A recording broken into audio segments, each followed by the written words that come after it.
Good evening. और जैसा कि हम लोग इतिहास के कालखंड को पिछले वीडियो में हमने पढ़ा था और इतिहास को 3 कालखंडों में बांटा गया। पहला था प्रागैतिहासिक काल, दूसरा था आद्य ऐतिहासिक काल और तीसरा था ऐतिहासिक काल। ठीक इस रूप में मैंने बांटा था और उसके बाद प्रागैतिहासिक काल को हमने जाना कि तीनों में क्या अंतर है।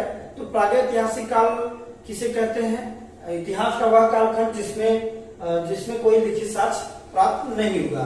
और दूसरा था आपका आद्य ऐतिहासिक काल। ये क्या है? इसमें ये बताया गया कि इतिहास का वह कालखंड जिसमें लिखित साक्ष्य तो मिला बट उसे पढ़ा ना जा सका। और तीसरा क्या था? ऐतिहासिक कालखंड, जिसमें क्या बताया गया कि ऐसा इतिहास का वह कालखंड जिसके अंतर्गत आपका लिखित साक्ष्य मिला और उसे पढ़ा भी जा सका। और इसी क्रम में हम आए कि प्रागैतिहासिक काल जो है यह बताता है कि इसमें जो है मानव जो है पत्थरों का प्रयोग सबसे ज्यादा किया और पत्थरों में ही उनका जीवन यापन था। ठीक है, उसी के नाते इनको प्रस्तर युग या पाषाण युग के अंतर्गत भी रखा गया। और सर्वप्रथम पाषाण शब्द का या पाषाण के बारे में जो बताए उनका नाम था रॉबर्ट ब्रूस। ये नाम आप लोग लिख लीजिएगा। और उसके बाद हमने बताया था कि उसके बाद ये प्रागैतिहासिक काल में जो पाषाण युग के हम अध्ययन करेंगे और आद्य ऐतिहासिक काल में सिंधु घाटी सभ्यता का अध्ययन करेंगे और ऐतिहासिक काल में हम वैदिक सभ्यता के बाद की चीजों को अध्ययन करेंगे। ठीक है, तो फिर प्रागैतिहासिक काल में हम आए थे तो बात आई थी पाषाण युग। पाषाण युग के बारे में चर्चा हुई। पाषाण युग क्यों कहा गया? क्योंकि यहाँ के मानव जो है पत्थरों का प्रयोग बहुत ज्यादा किए और पत्थरों के औजार, पत्थरों में रहना, ये सारी चीजें उनके अंतर्गत था, इसलिए उनको पाषाण युग के अंतर्गत रखा गया। अब पाषाण युग को हमने 3 भागों में बांटा था। पाषाण युग को भी हमने कितने भागों में बांटा था? 3 भागों में बांटा था। एक था पूरा पाषाण काल, एक था मध्य पाषाण काल और एक था नव पाषाण काल। जब इन तीनों पे चर्चा हुई थी उसके बाद हमारी बात आई पूरा पाषाण काल। पूरा पाषाण के अंतर्गत हमने क्या देखा? पूरा पाषाण काल के अंतर्गत हमने ये देखा कि पूरा पाषाण काल जो है 25 लाख बीसी से 10,10,000 बीसी तक रहा। ये कालक्रम था। उसके बाद इसमें क्या महत्वपूर्ण चीजें मिली? इसको भी 3 भागों में बांटा गया। हमने बताया था कि पूरा पाषाण काल को भी 3 भागों में बांट दिया गया। पूर्व पाषाण काल और उसके बाद आपका क्या होगा? मध्य पूरा पाषाण काल और तीसरा क्या होगा?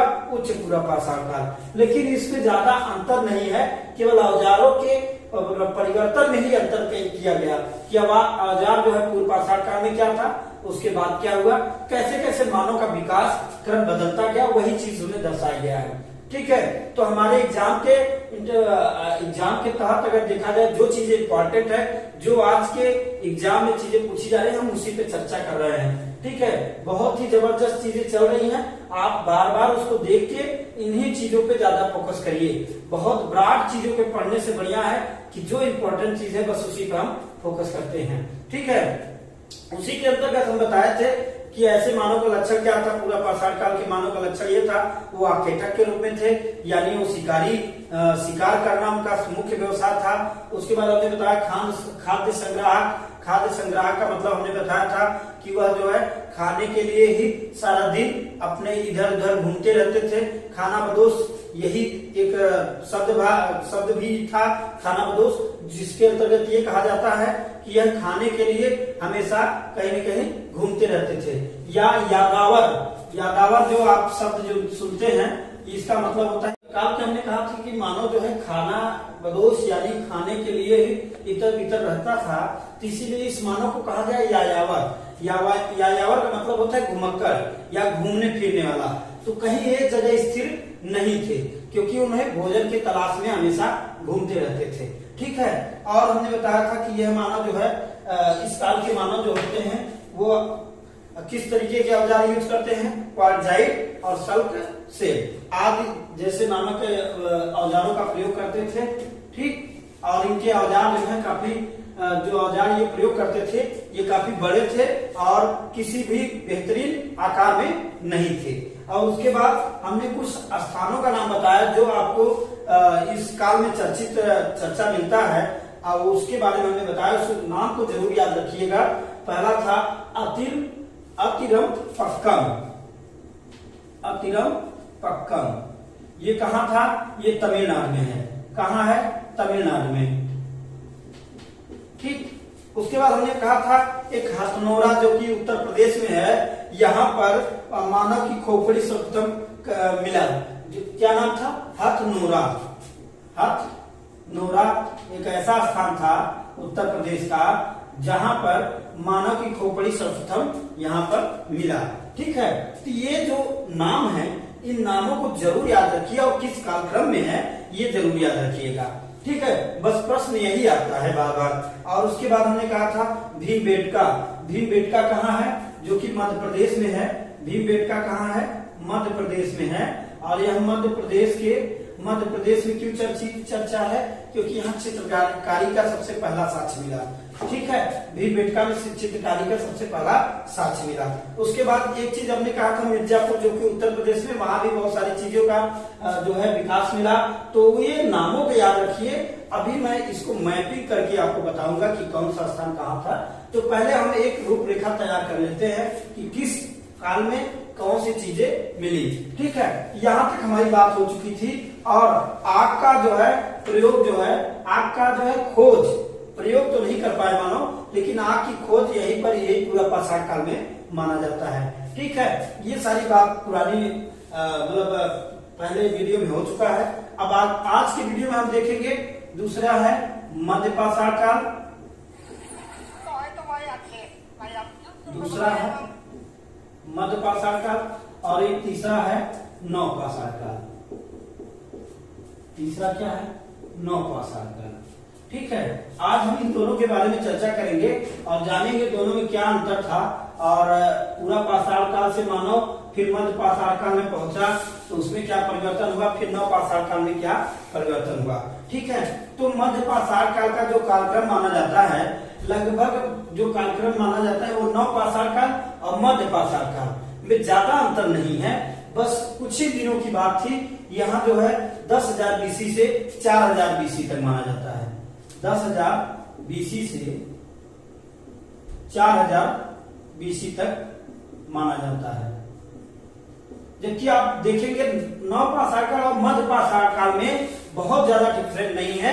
चीजें बस बहुत कम दिनों तक मध्य पाषाण काल रहा, उसके बाद तुरंत नव पाषाण काल, मतलब मानव का ज्यादा से ज्यादा विकास जो है होने लगा। तो मध्य पाषाण काल में मानव का विकास बहुत कम था, उसके बाद वस्तुतः नव पाषाण काल में आ गए। तो सबसे ज्यादा अगर कहा जाए मानव किस युग में रहा या मानव का आगमन किस युग में हुआ, तो सबसे ज्यादा पूरा पाषाण काल में हुआ था। ठीक है, अब मध्य पाषाण काल में आगे कालक्रम 10,000 BC से 4,000 BC है। और इसको हमने बताया था, इसमें जो है, इसमें भी मानव जो है आपके आखेटक ही थे, मतलब उसमें ज्यादा परिवर्तन नहीं हुआ। अभी भी मानव जो है आपके शिकार करने के दृष्टिकोण से ही कार्य करते थे, या मुख्य व्यवसाय शिकार करना ही था। और देखा जाए तो अगर शिकार कर रहे हैं तो ये क्या करेंगे, ये भी अपने खाने के तलाश में घूमते रहेंगे। तो ये खाद्य संग्राहक बने रहे, खाद्य संग्राहक बने रहे। लेकिन थोड़ी सी इसमें बदलाव ये हुआ कि मानव जो है जब देखा कि शिकार करते करते कहीं ठहरा हुआ, तो इन्होंने देखा कि गाय भैंस ऐसी जो जंतुए या पशु जो मिले इन्होंने देखा उनको, और वहां पर बैठे बैठे उन्होंने देखा कि इनके जो है पशुओं के क्या हुए, बच्चे पैदा हुए। और उसके बाद उन्होंने देखा कि जो गाय थी और ये जो उनके बछड़े थे, उनके जो है दूध का प्रयोग करके दूध पीते थे। तो कहीं न कहीं मानो उसको देखते हुए पशुओं को देखा कि ये जरूरत की चीजें बन रही है, तो उन्होंने किसी माध्यम से उस चीजों को दूध का प्रयोग किया और उन्हें लगा कि ये हमारे मानव में या मेरे लिए ये जरूरत की चीज है। तो वहां से ये साक्ष्य मिला कि इन्होंने पशुपालन का जो साक्ष्य मिलता है लगभग मध्य पाषाण काल में शुरुआत हो जाती है। अंततः पशुपालन का शुरुआत जहाँ माना जाए तो मध्य पाषाण काल में ही है, लेकिन पूरी तरीके से वह नव पाषाण काल में है। ठीक है, तो इस तरीके में ज्यादा बदलाव नहीं हुआ मध्य पाषाण काल में। यहाँ आखेटक के रूप में मानव रहा, खाद्य संग्राहक के रूप में रहा। उसके बाद इसमें थोड़ी सी परिवर्तन हुआ, ये पशुपालन की शुरुआत यहाँ से होने लगी थी। और एक चीज और, सबसे पहला अगर कोई पशु, अगर मानव के जरिए कोई सबसे पहला पशु उन्होंने रखा तो वह था कुत्ता। कुत्ता जो है सबसे पहला पशुपालन के रूप में रखा गया, इसका नाम सर्वप्रथम आता है। और इसके बाद आप जो है मध्यपाषाण काल में ये जानेंगे, ये इनके औजार, ये जो यहाँ पर जो औजार ये प्रयोग करते थे, ये औजार माइक्रोलिथ, यानी इनके जो औजार थे वह छोटे थे और थोड़े से आकार में परिवर्तन हुआ। तो इनका जो औजार यहाँ प्रयोग किए तो वो औजार कैसा था, माइक्रोलिथ मतलब छोटे आकार में था और थोड़ी सी पूरा पाषाण काल में से परिवर्तित था। यहाँ पर मानो जो है छोटे छोटे औजार बनाने लगे, पत्थरों को और टुकड़े टुकड़े करने लगे और उससे थोड़ा सा उनसे बेहतर पूरा पाषाण काल से बेहतर औजार का प्रयोग यहाँ पर होने लगा था। ठीक है, तो ये माइक्रोलिथ और सूक्ष्म पत्थर के प्रयोग इस मध्य पाषाण काल में हुआ, ये प्रश्न बनता भी है, इस चीज को आप जानते रहिए, शब्दों से आप परिचित रहिए। उसके बाद यहाँ पर महत्वपूर्ण साक्ष्य क्या मिले, महत्वपूर्ण स्थान क्या क्या थे, इसके बारे में हम जानते हैं। जैसे चौपानी मांडो,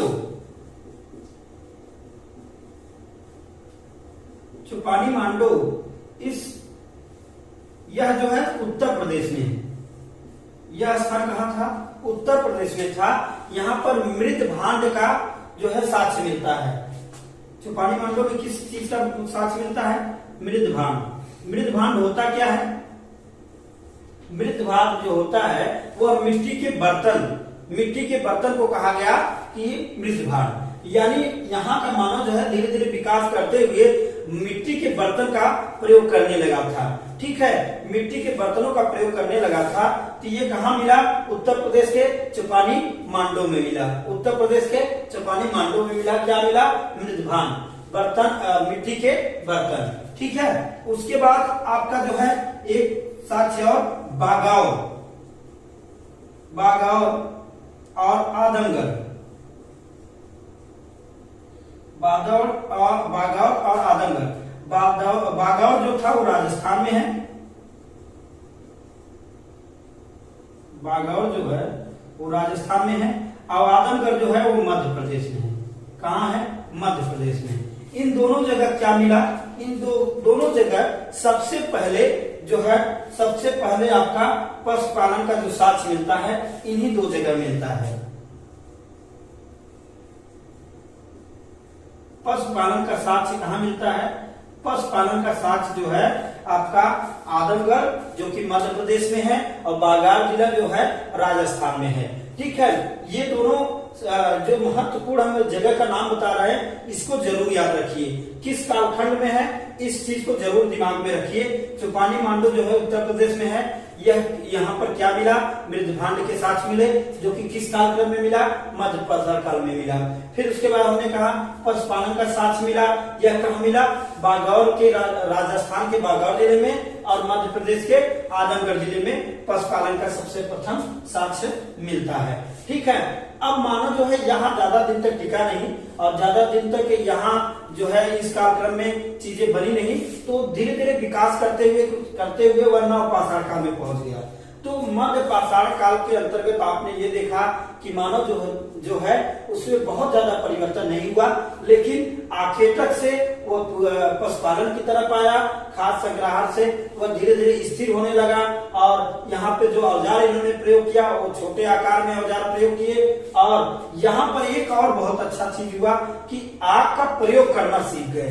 जो है मध्य पाषाण काल में मानव क्या करना सीख गया, आग का प्रयोग, जबकि पूरा पाषाण काल में क्या था, पूरा पाषाण काल में इन्होंने आग की खोज की थी बट उनका प्रयोग करना वो नहीं जान पाए थे। वह कहाँ सीखे, वह मध्य पाषाण काल में जब ये मानव पहुंचे तब आग का प्रयोग ये करने लगे। ठीक है, चीजें क्रम से आप चीजों को याद रखिए, बहुत ज्यादा इसमें बहुत डीपली हमें नहीं जाना है क्योंकि आपके एग्जाम के तहत बहुत सारी चीजें जो पूछी जाती है बस उसी पे ज्यादा फोकस हमारा है और उसको आप तैयार रखिए। ठीक है, अब हम मध्य पाषाण काल से अब नव पाषाण काल में जाते हैं और उसमें देखते हैं मानव का किस तरीके से विकास हुआ। एक नया चमत्कार, नई दुनिया, नए समाज में नए लोगों के साथ मानव जो है विकास करना प्रारंभ किया। अब नवपाषाण काल में क्या था? नवपाषाण काल और हमने कहा मध्य पाषाण काल का जो अंतराल है बहुत ज्यादा है नहीं, तो यहां भी इसको 10,000 BC से 1,000 BC तक हम मान लेते हैं। ठीक है, इसके आप इस चीजों को आप देखेंगे थोड़ा सा आपको लगेगा कि मध्य पाषाण काल और नवपाषाण काल में दोनों 10,000 BC के अंतर्गत आया। तो मानव का हमने कहा था कि यहाँ पर ज्यादा दिन तक कोई चीजें विकास में नहीं रहा, ये तुरंत जो है नवपाषाण काल में आया। और जो आपकी कृषि के साक्ष्य मिले वो 7,000 BC में मिला, तो वो नवपाषाण काल में आता है। यानी मध्य पाषाण काल और नवपाषाण काल में ज्यादा अंतर नहीं है, इसलिए इनके कालक्रम में ज्यादा अंतर नहीं पाया जाता है। ठीक है, ये आपसे ज्यादा कालक्रम पूछा भी नहीं जाएगा, लेकिन इसकी जानकारी आप रखिए।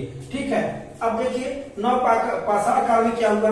हमने कहा कि मध्य पाषाण काल और नवपाषाण काल एक संक्रमण काल था। संक्रमण काल का मतलब होता है कि एक दूसरे से कहीं न कहीं संबंधित था। ठीक है, तो ये दोनों बातें थी। इसके बाद हमने कहा कि यहाँ पर जो है क्या क्या साक्ष्य मिला उसके बारे में हम जानते हैं। यहाँ का मानव जो है हमने कहा कि पशुपालन की शुरुआत तो हो ही गई थी मध्य पाषाण, यहाँ पर और बेहतर इन्होंने किया, पशुपालन का जो है पूरी तरीके से इन्होंने शुरुआत की। ठीक, उसके बाद यहाँ पर सबसे बड़ी खोज जो हुई मानव के द्वारा वो कृषि का आविष्कार हुआ। यहाँ पर कृषि की खोज हुई, यानी यहाँ का मानव जो है कृषि करना प्रारंभ कर दिया। जब मानव जो है पशुपालन करने लगे, एक जगह रुकने लगे, तो उन्होंने देखा कुछ पौधे जो कि उन्होंने देखा कि वो उनके सापेक्ष वो चीजें दिखे कि कुछ न कुछ अन्न के रूप में उन्हें मिला, और जिसे उन्होंने खाया तो उन्हें पता चला कि अगर इसको हमने खाया है तो कहीं न कहीं ये उग भी सकता है। तो मानव जब एक जगह स्थिर हुआ, उनके विचार बढ़ते गए, और विचार बढ़ने से धीरे धीरे ये कृषि का भी खोज किए। ठीक है, तो यहाँ के मानव जो है कृषि का खोज कब किए? 7,000 BC में, 7,000 BC से। तो ये आपसे पूछा भी जाता है कृषि का खोज या कृषि का आविष्कार किस काल में मिला? नवपाषाण काल में मिला, 7,000 BC के अंतर्गत हुआ। ठीक है, ये चीजें थी। उसके बाद और इंसान मानव जो है अस्थायी निवासी बन गया, मतलब जो वो इधर उधर घूमते थे खाना बदोश के लिए या अपने भोजन की तलाश के लिए, तो उस तलाश को बंद करके इन्होंने एक अस्थायी निवास अपना लिया। जब एक जगह मानव रुकने लगे, और ये भी कहा जाता है कि जो है कृषि की जो भूमिका है सबसे ज्यादा कहीं न कहीं महिलाओं द्वारा किया गया होगा इसकी खोज। क्यों? क्योंकि जब आदमी जो है, मानव जो है वो शिकार करने निकल जाते थे, तो महिलाएं जो है कहीं न कहीं अपना जो है गुफा में या कहीं अपनी झोपड़ी में बैठी रहती थी, तो उनके द्वारा ये दिमाग चला गया और कृषि का जो आयोजन किया गया लगभग ये माना जाता है कि महिलाओं द्वारा ही किया गया है। तो यहाँ पर अस्थायी निवास भी हो गया, मानव जो है अस्थायी निवास बना लिया। उसके बाद अब ये चीजें हैं। उसके बाद यहाँ पर जो औजार थे मानव के, वो स्लेट के बनाए गए। किसके? स्लेट के बने, पत्थर के थे ही, लेकिन वो स्लेट के बने। और यहाँ पर जो औजारों का प्रयोग हुआ वो मानव का औजार सुडौल था, बेहतरीन था, छोटे आकार में भी था। तो यहाँ पर मानव ने बेहतर चीजों का प्रयोग करने लगे। ठीक है, औजार जो था किसका बना? स्लेट का बना। ठीक, उसके बाद चीजें और जो बहुत सारे स्थान जो आपसे पूछे जाते हैं, उस स्थान के महत्वपूर्ण स्थान के बारे में जानिए कि यहाँ पर बुर्ज होम,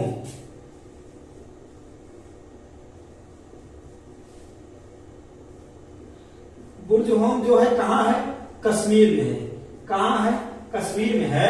यहाँ जो है सबसे पहले गर्तवास का जो है साक्ष्य मिला। गर्तवास मतलब क्या होता है?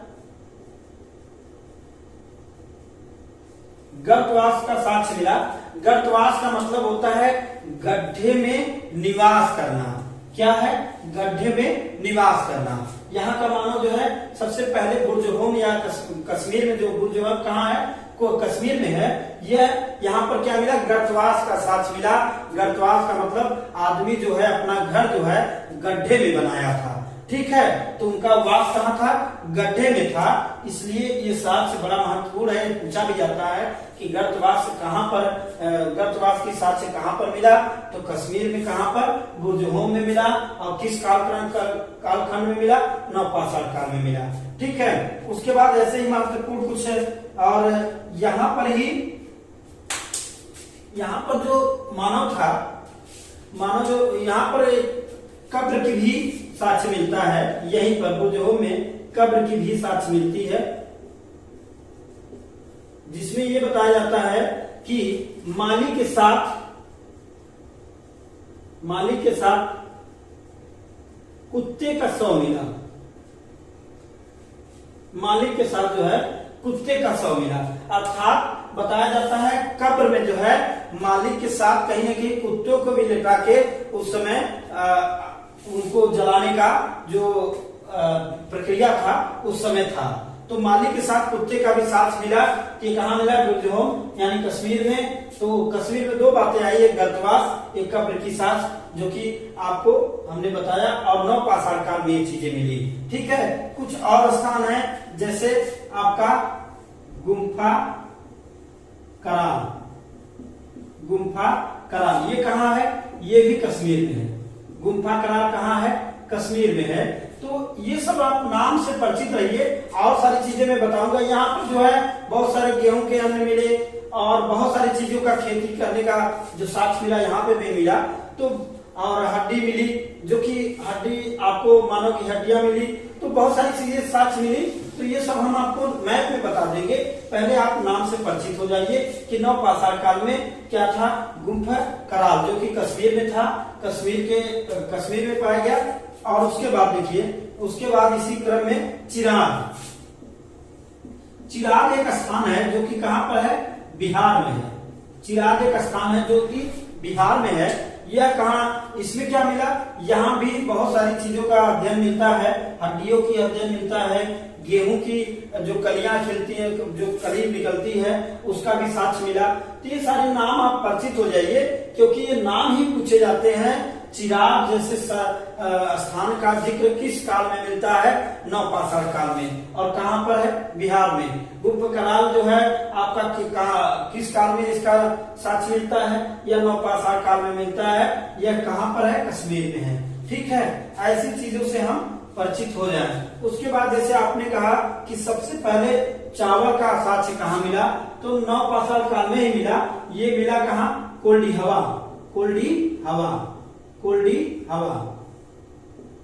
कहाँ मिला, कोल्डी हवा, जहाँ पर चावल का सबसे पहला साक्ष्य मिला। ये कहाँ पर है, कोल्डी हवा उत्तर प्रदेश में है, कोल्डी हवा कहाँ पर है, उत्तर प्रदेश के इलाहाबाद जिले में है, ठीक है। तो यहाँ पर सबसे पहले चावल का साक्ष्य मिलता है। उसके बाद आपका, अब देखिए सबसे बढ़िया खोज जो हुआ यहाँ पर, एक पहिए का और कृषि का। यहाँ पर मानो जो है पहिए का भी खोज यहाँ पर मिलता है, यानी आप मानो जो है धीरे धीरे जब संसाधन, जब कृषि करने लगा, उसे लगा कि यह कृषि जब होने लगा तो ये अनाज हम कैसे ले जाएं, उनके दिमाग में धीरे धीरे चीजें बनी, और उन्होंने इसमें पहिए के खोज किया।